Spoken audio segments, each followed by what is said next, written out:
You used to have to spend $600 to get a good, even usable smartphone, but that's far from true anymore. Now, there are a ton of great phones below that price, and you can even find some great phones below $300. I've been testing a bunch of them, and one stands out clearly above the rest, and it's only 250 bucks. That's the Moto G6. First thing, the Moto G6 does not look like a $200 phone, and I actually find that it strikes one of the best balances between shape and size out there. The phone has a 5.7-inch Full HD display with an 18:9 aspect ratio that nearly fills the front of the phone. It's a really great size if you're like me and read a ton of articles on your phone and are browsing Twitter and the web all the time. On top of that, it's just a really good screen. Now, it is an OLED, so you don't have those perfect blacks that you'd get from a top-of-the-line phone. And it's not always on.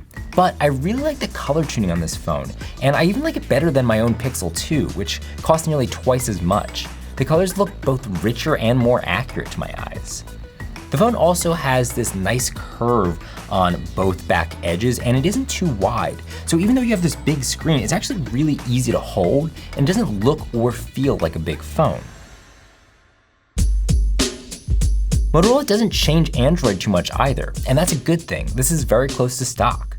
And where Motorola does make changes, they're anywhere from inconsequential, like a gesture to shrink the screen down for one-handed use, to slightly helpful, like an option to keep the screen on while you're looking at it.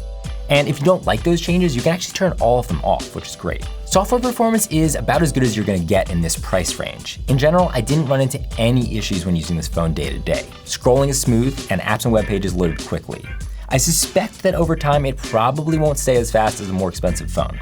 But right now, it's smooth and snappy, and that is not something every other sub $300 phone can say. The one major downside on this phone is its cameras. The rear camera is slow to fire, so I sometimes miss shots.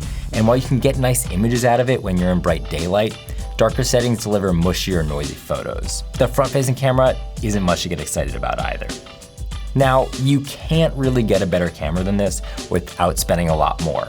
But it's still disappointing that you have to forego quality on what, for myself and a lot of other people, is a key part of a phone. There are a bunch of other little things that I love on this phone. For one, it has a headphone jack. Everybody loves that. It also charges over USB-C, which is easier to use than micro USB and a lot more modern.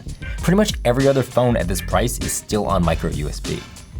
The G6 also has a fingerprint sensor. It's on the front instead of the back, which is not my favorite position, but I got used to it. And you can even take advantage of the sensor by using it to control the entire phone with gestures. That lets you remove Android's on-screen buttons and free up screen space.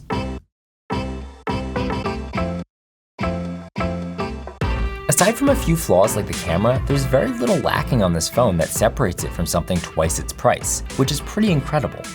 Like I said, performance will probably be a longer-term issue, but there are no problems as it stands today.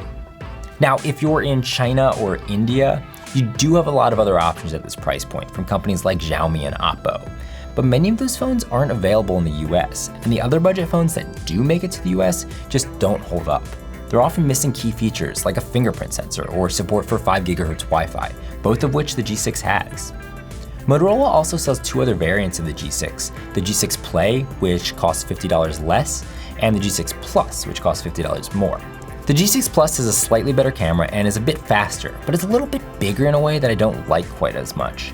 The $200 G6 Play is a bit slower and thicker with a worse screen, but I got its battery to last me through 3 days, which is pretty amazing. So if you're looking even cheaper, that's worth considering.